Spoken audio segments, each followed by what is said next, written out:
Natupad na din ang matagal na pangarap ni Casey na makitang magkasama sina Sharon at Gabby sa stage.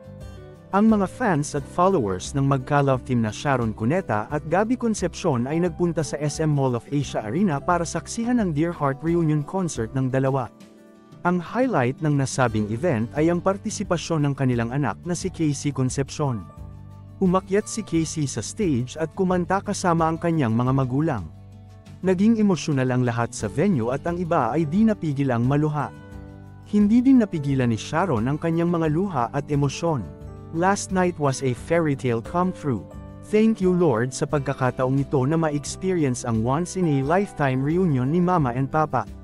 Along with 25,000 of you live at the arena.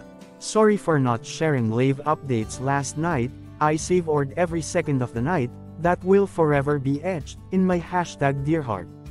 Thank you all for your love. Pahayag ni Casey sa kanyang social media account. Samantala, nagbahagi si Gabby ng isang sweet video nila ni Casey na may heartwarming caption. I love you my eldest baby. Mahigpit ang yakap ng aktor at ni Casey sa isang restaurant.